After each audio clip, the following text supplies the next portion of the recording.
नमस्कार दोस्त, आप सभी का अपने channel math bye Pintu sir MGS में स्वागत है। दोस्त, इस क्लास में हम लोग त्रिकोणमिति अनुप्रयोग के क्वेश्चन को ही देखेंगे। यानी इसके पहले वाले क्लास में भी हम लोग त्रिकोणमिति अनुप्रयोग के क्वेश्चनों को देख रहे थे। अभी भी क्लास उसी टॉपिक से चल रहा है, यानी जो शेष क्वेश्चन बचे हुए हैं उस पर हम लोग चर्चा करेंगे।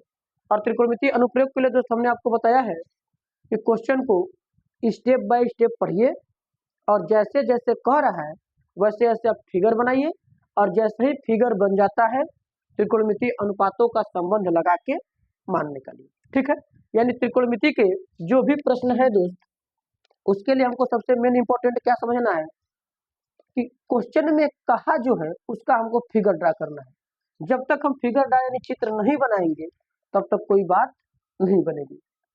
तो ठीक है, चलिए हम क्वेश्चन को उठाते हैं। क्वेश्चन है दोस्त, एक मीनार के पद बिंदु से एक भवन के शिखर का उन्नयन कोण 30 अंश है और भवन के पद बिंदु से मीनार के शिखर का उन्नयन कोण 60 अंश है। यदि मीनार की ऊंचाई 50 मीटर हो तो भवन की ऊंचाई बताइए।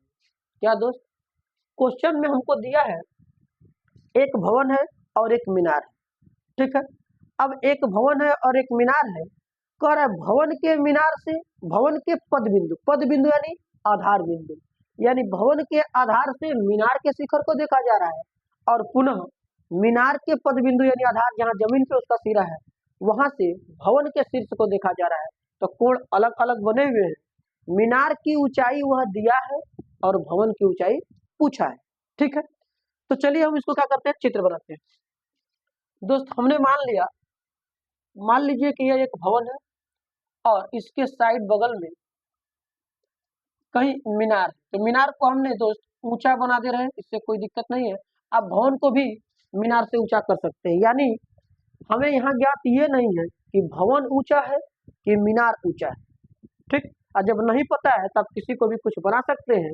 लेकिन दोस्त नॉर्मली अगर हम देखें तो मीनार कहे तो टावर होता है, और अधिकतर भवन जो होते हैं टावर से छोटे होते हैं, ये माना जाता है। जबकि हम जानते हैं कि भवन अगर फ्लैट बाय फ्लैट बनाए तो टावर से भी ऊंचे होते हैं, कई मंजिला होते हैं। तो उसका खैर हमको जिक्र नहीं करना है। हमको कहीं एक तरफ मीनार बनाना है, कहीं एक तरफ भवन बनाना है, और मीनार की ऊंचाई दिया है, निकाल लेंगे, लगा देंगे और भवन की ऊंचाई ज्ञात करेंगे। ठीक है, छोटा बड़ा कुछ भी हो सकता है, जितना होगा वो जरूर आएगा।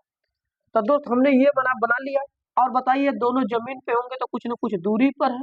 बिल्कुल, यानी हमने चित्र में ए बी को भवन बोला और सी डी को क्या बोल दिया, मीनार। और दोस्त हम ये जानते हैं कि जो भी कोई धरती पे यानी पृथ्वी पे बनेगा वो 90 डिग्री का कोण बनेगा। तो यहाँ का कोण कितने अंश का है, 90 का है। चलिए अब क्वेश्चन को हम पढ़ते हैं।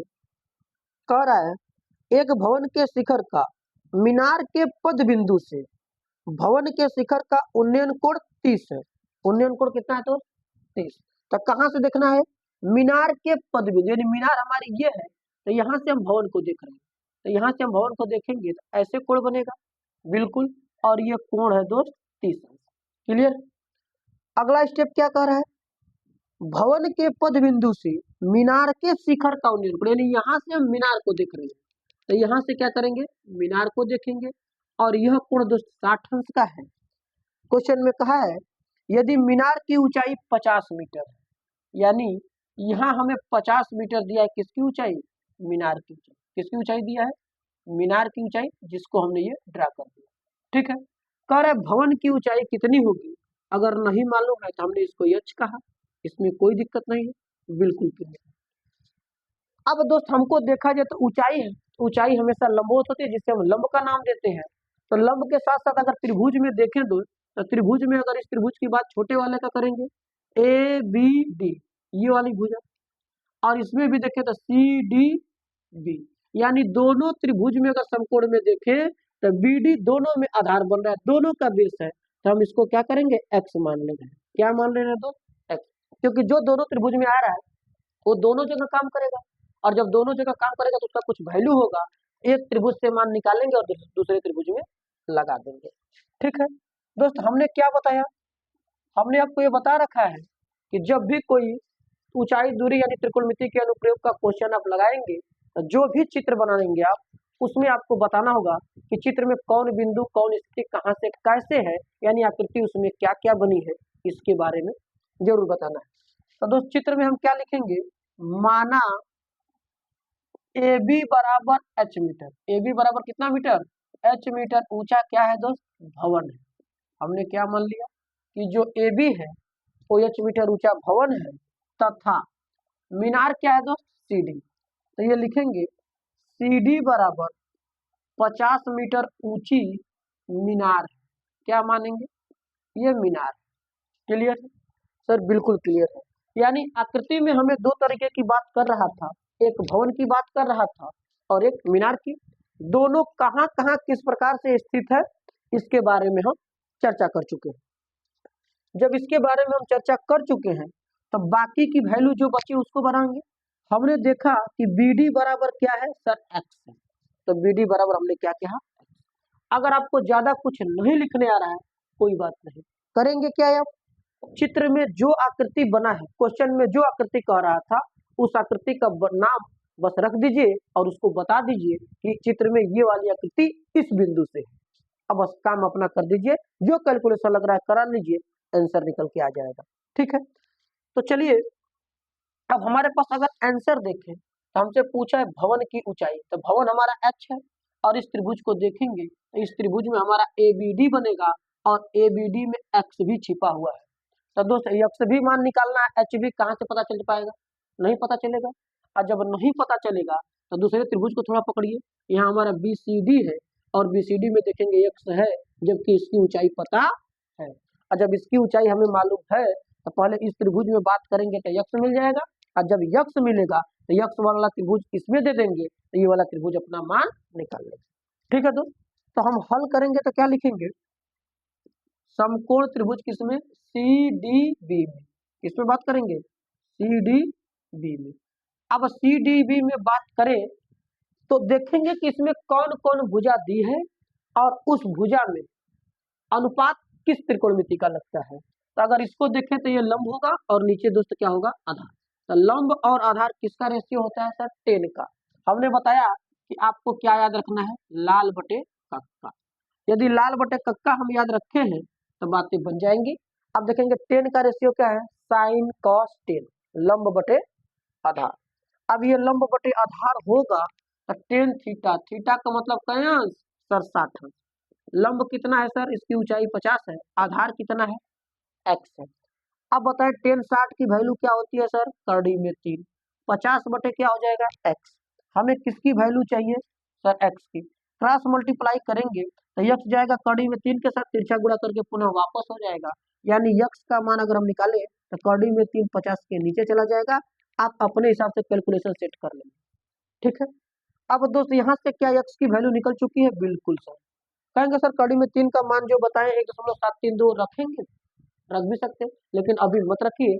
आपको अगर रखने की जरूरत पड़ेगी तो आप आंसर जब निकाल रहे उस समय रखिए। हो सकता है इसके पहले हमारा मान रखने पर कुछ गड़बड़ मान आ जाए, बाद में रखेंगे अगर रखना पड़े तो, अन्यथा नहीं रखेंगे।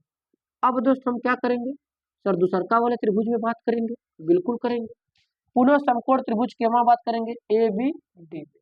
अगर हम ए बी डी में बात करेंगे तब ये भी ऊंचाई हमारी लंब का काम करेगी, आधार तो है ये है बिल्कुल। तो 10 का अंश का कोण बनेगा इसका सर, इस वाले त्रिभुज का कोण बना है 30 अंश। कितने अंश बना है, 30। तो 10 30 बराबर लंब क्या है, एच, आधार क्या है सर, एक्स। क्लियर है। अब 10 30 की वैल्यू क्या होती है, 1/3। एच की वैल्यू सर फाइंड आउट करनी है, यक्स की वैल्यू सर जो दिया गया उसका मान रख लीजिए। इसको समीकरण भी बना सकते हैं, डायरेक्ट घेरे मान निकाल लेंगे। अब यक्स का मान क्या रखेंगे, 50/3। दोस्त ध्यान दीजिएगा, जो मेन डिवाइडर की रेखा है उसे हम थोड़ा क्या करेंगे, बड़ी खींचेंगे, जिससे पता चल पाए हमें कि कौन रेखा के साथ किसका मान ऊपर था किसका मान नीचे था। अब हम जानते हैं कि सर सबसे नीचे वाला ऊपर जाएगा, इस प्रकार से भी हो सकता है। ठीक, या हम जानते हैं कि जब दोनों तरफ फ्रैक्शन यानी परिमेय मान हो तो इसके अंश से इसके हर में गुणा, इसके हर से इसके अंश में गुणा, यानी तिर्यक गुणा कर देंगे। तो सर कर दे, बिल्कुल कर लीजिए। अब जब गुणा करेंगे तो 1 का गुणा इसके नीचे टोटल में करेंगे तो सर जैसे का तैसे 50 करड़ी में 3 हो जाएगा बटा में, बिल्कुल सर 50/करड़ी में 3 होगा। करड़ी में 3 अगर यश से गुणा करेगा तो कितना आएगा, करड़ी में 3 यश। क्लियर है। अब अगर हम देखें तो इधर बटा चल रहा है तो इधर भी एक मान लेंगे। हाँ सर मान लेंगे। आज जब ये मान लेंगे तो फिर वही बात डायरेक्ट सर डायरेक्ट इसका तिरछा गुणा करेंगे। हाँ क्यों? क्योंकि बटा है। अब करड़ी में 3 का गुणा करड़ी में 3 में करेंगे तो 3 एच होगा, क्योंकि कोई भी डबल करड़ी अगर एक ही सम संख्या के साथ आती है तो गुणा करने पर करड़ी हट जाता है। अब 1 का गुणा 50 में करेंगे तो कितना आएगा? 50। क्लियर है। अब दोस्त हमें मान किसका निकालना है? सर एच का। अगर एच का मान निकालना है तो 3 कहाँ जाएगा? 50 के नीचे, यानी एच बराबर आ जाएगा 50/3। क्लियर है सर? बिल्कुल क्लियर है। अब जैसे क्लियर है तो एच का मान निकालने के लिए सर इसको भाग दे दीजिए। बिल्कुल। अब भाग जब हम देंगे तो 16 3 48 हो जाएगा, बचेगा सर 2। अगर 2 बच रहा है तो दशमलव देंगे तो हो जाएगा कितना सर? 20। 3 छक्का 18, 3 छक्का 18, यानी 16.66 मीटर, या इसको 6-7 मीटर कर सकते हैं, क्योंकि दशमलव के बाद जब अंक रिपीट करता है तो उसे एक अंक बढ़ा लेते हैं। यानी जो भवन था दोस्त वो 16.66 यानी 6-7 मीटर था लगभग, या आप 50/3 ही छोड़ सकते हैं। क्लियर है? तो इसको आप नोट डाउन करेंगे, अच्छे से स्क्रीनशॉट ले लीजिए। ठीक है दोस्त, तो हमने इसमें देखा कि क्वेश्चन को हमें पढ़ना है, जैसे जैसे कर रहा है वैसे हम क्या करेंगे? फिगर ड्रा करेंगे, और जब फिगर बन जाएगा यानी चित्र बन जाएगा तो हम देखेंगे कि त्रिकोणमितीय अनुपात में उसमें कौन सा संबंध लगा है। जो संबंध लगा है वो संबंध लगा के हम मान निकालें। ठीक है, क्लियर। चलिए अब इसके बाद हम अगले क्वेश्चन की तरफ चलते हैं। अगला क्वेश्चन भी बहुत ही इंपॉर्टेंट है, समझेंगे अच्छे से। और अगला क्वेश्चन दोस्त जो भी है वो पेपर में आया हुआ, कई बार पूछा गया है, यानी इसको पूछने की चांसेस बहुत बार ज्यादा होती हैं। इसके तर्क को आप समझें। सर तार्किक तो सब क्वेश्चन है, लेकिन इस क्वेश्चनों में भी कुछ इंपॉर्टेंट क्वेश्चन होते हैं जो अधिक बार पूछे जाने के चांस होते हैं। तो चलिए ये क्वेश्चन बहुत ही इंपॉर्टेंट है, इसके बारे में समझेंगे। क्वेश्चन में कह रहा है एक मीनार, ये तो हो गया, एक 80 मीटर चौड़ी सड़क के दोनों ओर आमने सामने समान लंबाई वाले 2 खंभे लगे हुए हैं। इन दोनों खंभों के बीच सड़क से एक बिंदु से खंभा के शिखर का उन्नयन कोण क्रमशः 60 और 30 है, तो खंभा की ऊंचाई बताइए। क्या बताना है दोस्त? खंभा की ऊंचाई, और एक चीज और है इसमें, खंभों से बिंदु की दूरी, यानी जो खंभे लगे हुए हैं उनसे हमें क्या करना है? दूरी बताना है कि जो बिंदु सड़क पर है वह खंभा से कितना कितना दूर है। ठीक, तो क्वेश्चन क्या है? एक 80 मीटर चौड़ी सड़क है और उसके दोनों किनारे पर बराबर लंबाई के 2 खंभा लगे हैं, और सड़क के बीच में कोई बिंदु है, उस बिंदु से खंभा के शिखर का कोण 30 और 60 है, तो खंभा की ऊंचाई बताना है। ठीक है, तो अब चलिए वही बात दोस्त, हमें क्या करना है? 2 खंभा लगाना है। सड़क के एक तो उस तरफ होगा और एक तो इस तरफ। तो एक खंभा हमने दोस्त यहाँ लगाया इस तरफ, और बीच में सड़क हो गई, और एक खंभा हमारा यहाँ लग गया। दोनों की लंबाई समान है। ये बात क्लियर है? सर बिल्कुल क्लियर है। अब ये चौड़ी कितनी है? Sir 80 metre. सड़क कितनी मीटर चौड़ी है? 80 मीटर। एक खंभा इधर लग गया और एक खंभा उधर।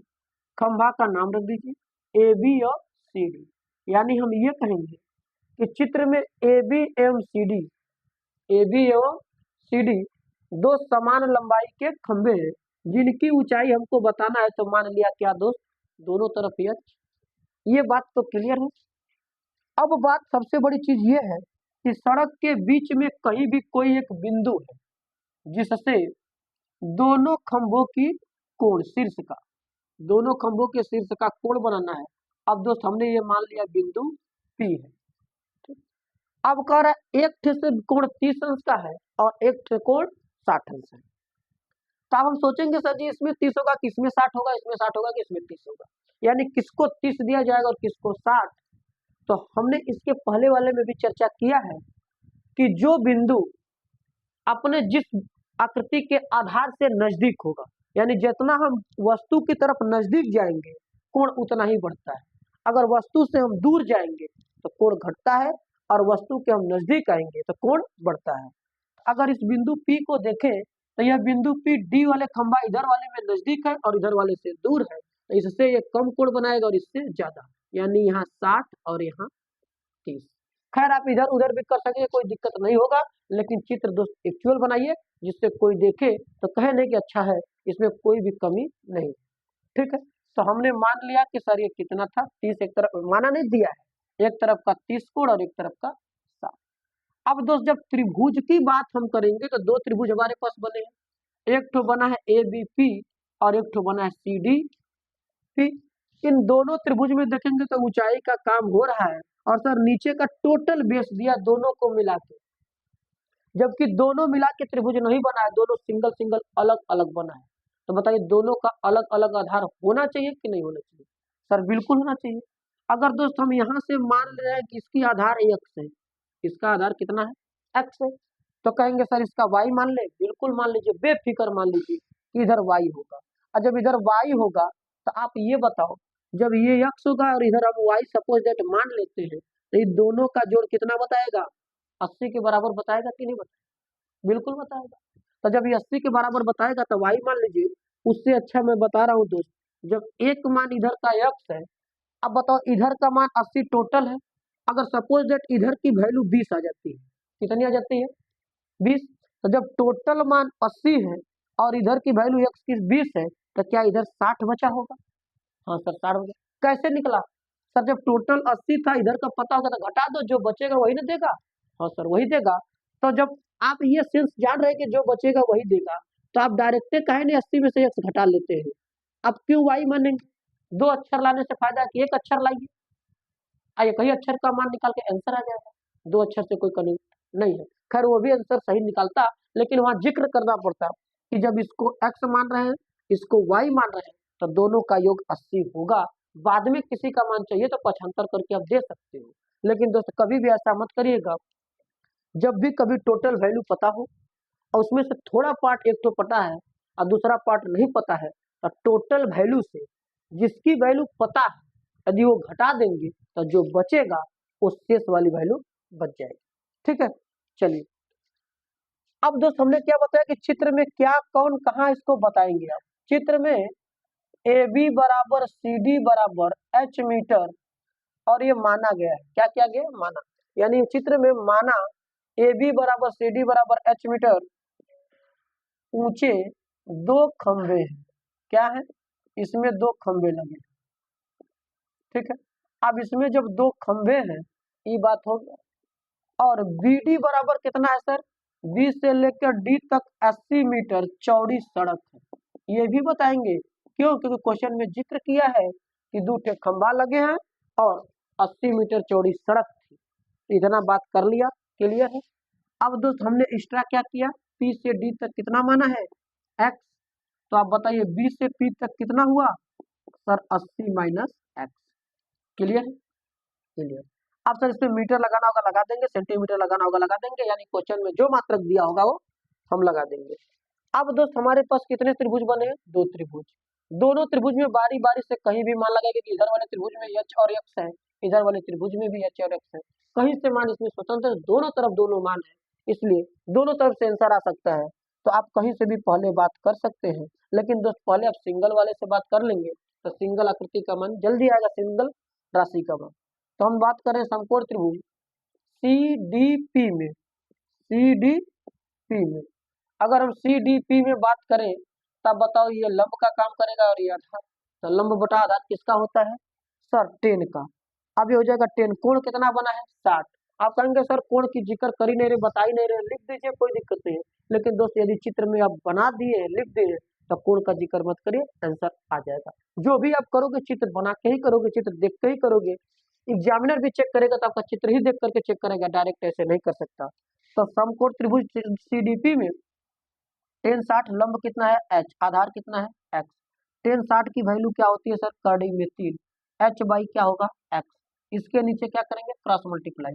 और जब क्रॉस मल्टीप्लाई हम करेंगे तो एच का गुणा करेंगे तो एच बराबर कड़ी में 3 एक्स आ जाएगा। क्या यहाँ से ये मान आएगा? बिल्कुल। और जब ये मान आ जाएगा तो सर ये वाला मान समीकरण नंबर 1 बना दिया। क्लियर? अब हम क्या करेंगे? इधर भी एक त्रिभुज बना है, पुनः समकोण त्रिभुज ए बी पी में। किसमें बात करेंगे? ए बी पी में। अगर ए बी पी में बात करें तो ये लंब होगा और ये आधार होगा। ये भी सर 10 की वैल्यू बनाएगा, यानी 10 का अनुपात। और जब ये 10 का बनाएगा तो 10 कोण कितना बना रहा है 30। 10 30 अंश बराबर क्या होगा लंब बटे आधार, और इसका आधार कितना है 80 माइनस एक्स। 10 30 की वैल्यू क्या होती है 1/3 एच बटे 80 माइनस एक्स। ठीक है, क्लियर। अब इसके बाद हम क्या करेंगे सर, इसको कैलकुलेट करेंगे यानी सरल करेंगे। सरल करने के लिए क्या करेंगे, बटा का क्वेश्चन है सर, क्रॉस मल्टीप्लाई करेंगे, बिल्कुल करिए। अब यहाँ से देखेंगे तो जो मान निकल के आएगा, कड़ी में 3 का गुणा एच से करेंगे तो यहाँ हो जाएगा कड़ी में 3h बराबर होगा 80 माइनस एक्स। ठीक है, क्लियर। अगर आप देखें तो सर यहाँ भी एच है एक्स है, यहाँ भी एच है एक्स है, यानी दोनों जगह एच और एक्स आ रहा है। क्यों, क्योंकि प्रश्न में ही यानी चित्र में ही एच और एक्स दोनों के साथ है, दोनों के साथ आएगा। तो दोस्त इसके बाद का जो कंसेप्ट होगा बहुत कंटेंट मजेदार है, बहुत ही अच्छा कंटेंट है कि जब भी कभी दोनों में चर राशियां दिखे दोनों प्रकार की, तो किसी एक से मान निकाले उसमें रख देंगे यानी प्रतिस्थापन लगाएंगे। अब हम क्या करेंगे, इसमें जो एच की वैल्यू है दे देंगे, तो यहाँ लिख भी सकते हैं एच का मान रखने पर, और नहीं डायरेक्ट आप ले आकर रख दीजिए।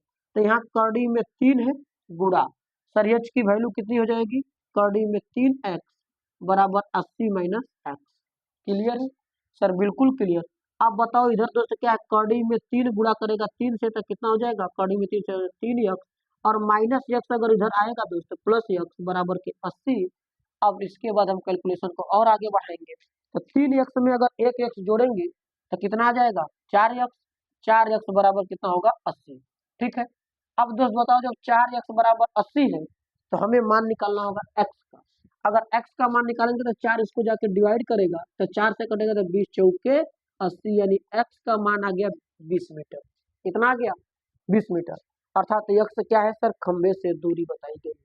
क्लियर है सर, क्लियर है। हमें क्या बताना था, खंभा की ऊंचाई भी बताना था, तो ऊंचाई अभी नहीं मालूम है। अगर x का मान मिल गया तो x का मान क्या हम 1 में दे देंगे, बिल्कुल दे देंगे। लिखेंगे क्या x का मान समीकरण 1 में रखने पर। ठीक है, अब x का मान जब समीकरण 1 में रखने जा रहे हैं तो समीकरण 1 बना है दोस्त h बराबर कड़ी में 3x। क्लियर है, अब हमें मान जब देंगे तो h बराबर हो जाएगा करड़ी में 3 गुणा 20, और इसका जब गुणा कर देंगे तो हो जाएगा 20 करड़ी में 3।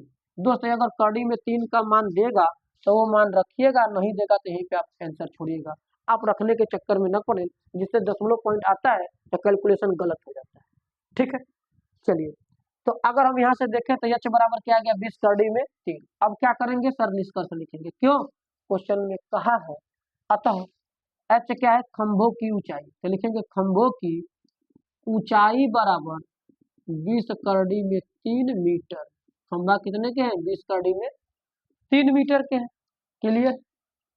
और दोस्त सबसे बड़ी बात यह कि खंभों से दूरी भी पूछा है तो वो भी पूछेंगे, वो भी पूछा है तो बताएंगे। क्या लिखेंगे, अतः तथा खंभा कौन है सीडी, खंभा सीडी से बिंदु P की दूरी, किसकी दूरी बिंदु P की दूरी कितनी हो जाएगी सर 20 मीटर। कितनी हो जाएगी 20 मीटर। क्यों, क्योंकि वहां से हमारा क्या है x मीटर।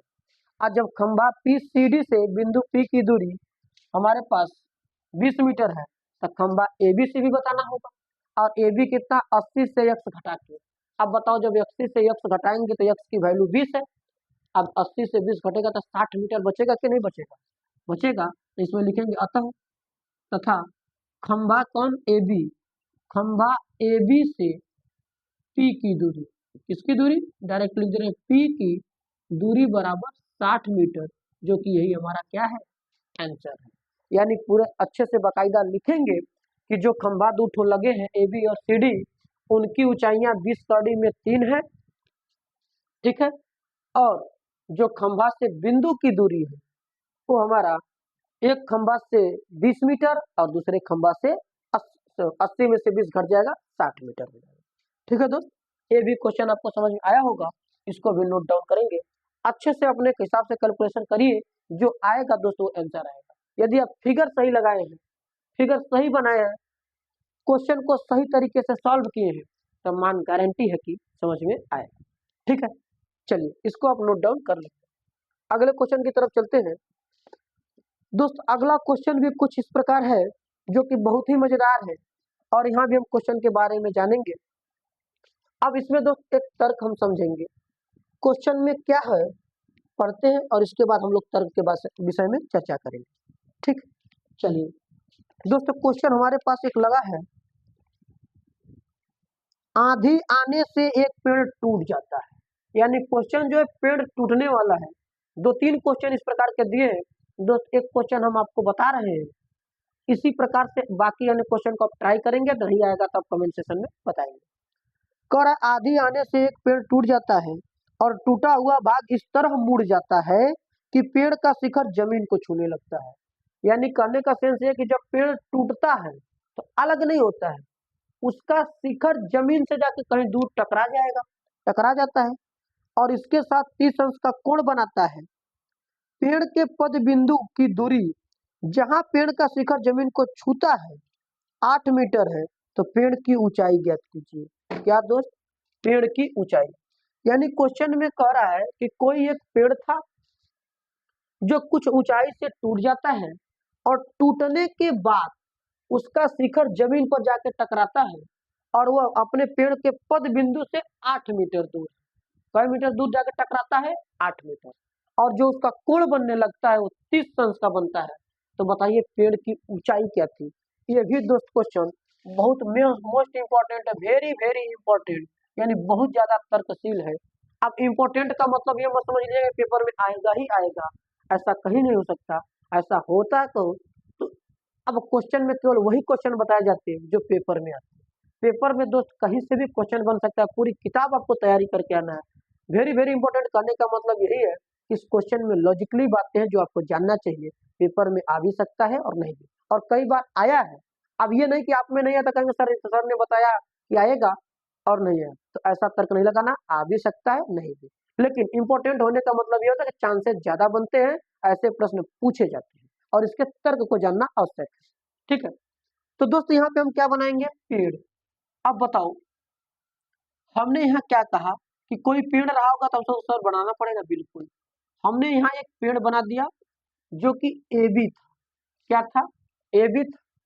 अब जब ए बी एक पेड़ है तो क्वेश्चन में करा आंधी आने से टूट जाता है, तो अगर ये टूटेगा तो कहीं ना कहीं ऊंचाई से टूटेगा। हमने मान लिया कि यह बिंदु सी से यहाँ पर टूट जाता है, बिल्कुल। अब टूटेगा तो कह रहा है सर टूट करके ये झुक जाता है, तो क्या ऐसे आएगा तो ऐसा टकराएगा इधर? बिल्कुल। यानी जब ये इधर आएगा तो टूटा हुआ भाग इस प्रकार से वजह से झुक जाएगा और ये जमीन से टकरा जाएगा, और जमीन पर टकरा के किस बिंदु पर चला गया? डी पर। अब डी पर जाता है तो कह रहा है कोण बना रहा है 30 अंश का, और यह 8 मीटर की दूर है। कितना मीटर की दूर है? 8 मीटर दूर बना है, बस। तो कह रहा है पेड़ की ऊंचाई क्या है। अब दोस्त हमको समझना क्या है? हमें समझना सबसे बड़ी तर्क इसमें यही है कि आप बताएं जब यहां से लेके यहां तक टोटल पेड़ था और इस बिंदु से टूट जाता है, क्या करता है? इस बिंदु से टूट जाता है, और जब ये टूटेगा तो ये झुक रहा है। अब बताइए जब यही भाग झुक रहा है तो अगर ये जाके नीचे टकराएगा और अलग नहीं हो रहा है, तो हम ये देख रहे हैं कि ए से सी तक जो है यही झुकने के लिए जा रहा है, यानी यहां से ये चल के ऐसे झुक जाता है। क्लियर? और जब ये झुक रहा है तो क्या यही वाला जो टूट रहा है, यानी जो ये है, अब ये टूटेगा तो झुकेगा, तो यही लग रहा है कि नहीं लग रहा है?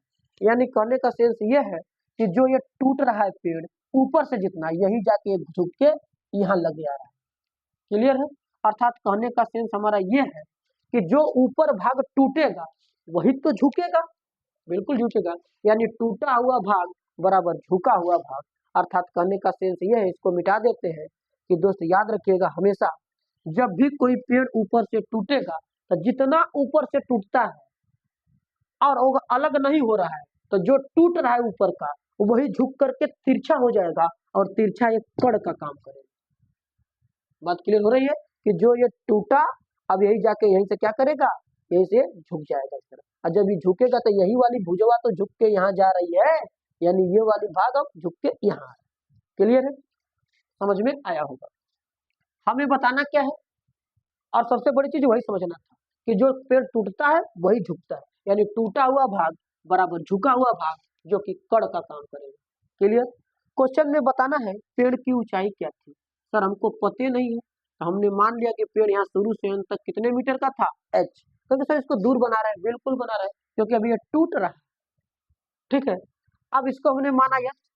तो दोस्त जब पेड़ की पूरी ऊंचाई हमने मान लिया कि h है, तो आप ये बताओ पेड़ जब जमीन से कुछ ऊंचाई से टूट रहा है तो कुछ न कुछ तो ऊंचाई से टूटा होगा, तो कुछ न कुछ तो रही होगी, बिल्कुल।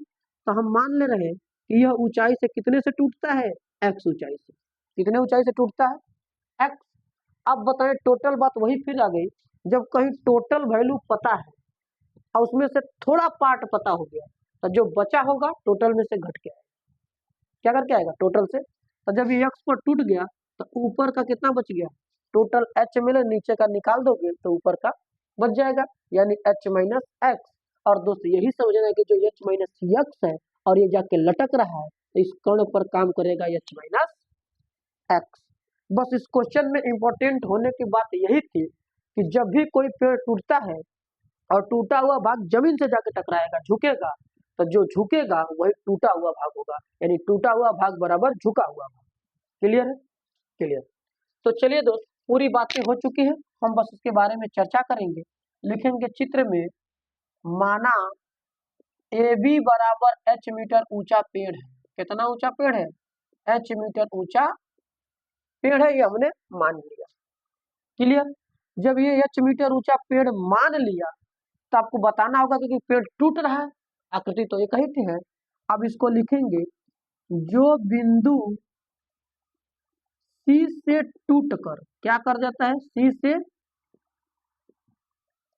टूटकर जमीन पर कहां टकराता है, बिंदु B से टकराता है, या बिंदु D पर, B नहीं D, बिंदु D पर टकराता है। क्या करता है, बिंदु D पर टकराता। इतना हमने बताया कि चित्र में ये जो कि पेड़ था वो इस बिंदु से टूटा और टूटकर जमीन पर बिंदु D से टकराया। क्लियर है। और हमने इसमें क्या कहा, सर BC बराबर जो है वो x, क्योंकि पूरा पेड़ था और यहाँ से टूट गया है, इसके बारे में हम जिक्र करते हैं। ठीक है, अब यहाँ से BC बराबर x हो गया, तो बताइए जो AC है टूटा हुआ वही है झुका हुआ, यानी जो AC की लंबाई है वो सर CD की लंबाई है, और ये है h माइनस एक्स। ठीक, और जमीन पर कितना दूर जाके टकराया है सर, BD बराबर 8 मीटर, BD बराबर 8 मीटर। पूरे चित्र की बात हमने अपने फिगर के साथ इसको ड्रा करके लिख दिया। ठीक है, अब जब लिख दिया तो करेंगे सर, अब इसमें मान कैसे निकालेंगे। अब हम मान के लिए समकोण त्रिभुज खोजेंगे। क्या खोजेंगे, समकोण त्रिभुज। समकोण त्रिभुज देख रहे हैं हमारे पास ये बना है, और दोस्त इसमें अगर आप जिक्र करेंगे तो तीनों भुजाएं पता है, कुछ न कुछ। हाँ सर बिल्कुल पता है, तीन भुजाओं में दो मान छिपा हुआ, एक ठो h का एक ठो x का। तो तीनों भुजा पता है, h और x दोनों का मान बताना, यानी आंसर तो h का है, लेकिन इसके साथ x लगा हुआ है, तो पहले हमें x को खोजना होगा। बिल्कुल, अब x को जब हम खोजेंगे तो बताओ x हमारा यहाँ लगा है और मेन मान पता है हमारा 8, तो ये हो जाएगा आधार और ये हो जाएगा लंब। यानी जब वो वाला आकृति आधार होगी, ये वाली आकृति में मान लंब होगा, तो समकोण त्रिभुज जब हम बात करेंगे CBD में, किसमें बात करेंगे, CBD में। यदि हम समकोण त्रिभुज CBD में बात कर रहे हैं तो बताइए लंब बटा आधार किसका रेशियो होगा, 10 का, और 10 30 बराबर होगा। लंब हो जाएगा x, आधार हो जाएगा 8, और 10 30 की वैल्यू होती है 1 बटा करड़ी में 3, और ये हो जाएगा x बटा 8। क्लियर है दोस्तों, कोण हमारे पास वही 30 अंश का ही दिया था, बिल्कुल सही है। अब हम क्या करेंगे, क्रॉस मल्टीप्लाई करेंगे। अब क्रॉस मल्टीप्लाई करेंगे तो करड़ी में 3x बराबर 8 होगा। हमें मान निकालना x का, x का जब मान निकालेंगे करड़ी में 3 कहाँ चला जाएगा, सर नीचे चला जाएगा, यानी x की वैल्यू आ गई 8 बटे करड़ी में 3। क्लियर, बिल्कुल क्लियर है। और जब ये मान क्लियर है तो सर हमें क्या यही आंसर बताना, नहीं। अगर हमको ये पूछा होता कि पेड़ जमीन से कितनी ऊंचाई से टूटा, यानी नीचे से अगर हमको बताना होता, तो 8 बटा करड़ी में 3 सही है कि पेड़ जो यहाँ से नीचे से इतना ऊपर से टूटा है। और दोस्त हमको ये नहीं पूछा है, हमसे पूरा पेड़ की ऊंचाई पूछा है, तो हमें पूरे पेड़ की यच की ऊंचाई बताना है। दोस्त इस प्रकार के क्वेश्चन में 3 कंसेप्ट पूछ सकता है। पहला तो जो कि पूछा है पेड़ की ऊंचाई, ये भी वही कंसेप्ट है। अब ये वाली जो वैल्यू निकली है, हो सकता है पूछ दे कि पेड़ नीचे से यानी जमीन से कितना ऊंचाई से टूटा, तो ये नीचे वाला मान बता देंगे। ये भी पूछता है कि पेड़ ऊपर से कितनी ऊंचाई से टूटा, यानी ये वाली वैल्यू हमको बतानी है। तो दोस्तों कहीं से क्वेश्चन पूछे, जब कोई पेड़ टूटेगा तो वह ध्यान देना, टूटा हुआ भाग ही झुका हुआ भाग होगा, चित्र वही बनेगा जो सब में बनेगा तीनों प्रकार के क्वेश्चन में। अब जिसकी वैल्यू पूछेगा उसकी वैल्यू हम निकालेंगे, ठीक है। अब हमारे पास सर एक्स की वैल्यू निकल गई, एच की वैल्यू देख रहे हैं कर्ण में। अब समकोण त्रिभुज वही बात लिखी दिए, तो कर्ण बटा क्या काम करेगा सर, आधार। तो कर्ण बटा आधार काम करेगा सर सेक में, और सेक का उल्टा होता है काश, यानी हम काश से बात कर लें, बिल्कुल काश से बात करेंगे। तो आधार बटे कर्ण। अब आधार हमारे पास हो जाएगा सर 8 और कर्ण हमारे पास हो जाएगा h माइनस एक्स। अब काश 30 की वैल्यू क्या होगी सर, काश 30 की वैल्यू तो कड़ी में 3/2 बराबर के 8/h माइनस एक्स। क्लियर है, बिल्कुल क्लियर। अब क्या करेंगे सर, क्रॉस मल्टीप्लाई कर लो। क्रॉस मल्टीप्लाई जब हम करेंगे तो कड़ी में 3 का गुणा h में करेंगे तो कड़ी में 3h माइनस कड़ी में 3x बराबर 2 का गुणा 8 में करेंगे तो 8 गुना के 16 हो जाएगा। अब यहाँ से दोस्त हमको किसका मान निकालना है, h का। जब हमें h का मान निकालना है तो सर इसमें अभी अज्ञात राशि x भी चल रही है, तो x का मान हम उठा के दे देंगे, ठीक है। अब x का मान हम देने जा रहे हैं, तो कड़ी में 3h माइनस कड़ी में 3 गुणे x का जो मान होगा वो 8 बटा कड़ी में 3 बराबर 16। तो कड़ी में 3 से कड़ी में 3 कट जाएगा, बिल्कुल। और जब कड़ी में 3 से कड़ी में 3 कट जाएगा तो हमारे पास बचेगा यहाँ से कड़ी में 3h माइनस के 8 बराबर के 16। अब यहाँ से कड़ी में 3h बराबर देखें तो माइनस 8 जाके उधर प्लस करेगा 16 के साथ, तो 24 हो जाएगा। क्लियर है। आज जब ये 24 हो जाएगा तो कड़ी में 3h बराबर, यानी एच का जब यहाँ से मान निकालेंगे सिर्फ, तो कड़ी में 3 कहाँ चला जाएगा नीचे, और ये एच बराबर हो जाएगा 24 बटा कड़ी में 3। अब दोस्त हम देखेंगे कड़ी को छोड़ के पहले 3 से 24 कट रहा है कि नहीं सर, 8 3 के 24 यानी 8 से बार में कट रहा है 3 से, तो 8 3 के 24 होगा। तो बताइए 3 में हमारे 2 कड़ी में छिपा हुआ है कि नहीं, किसी भी पूर्णांक में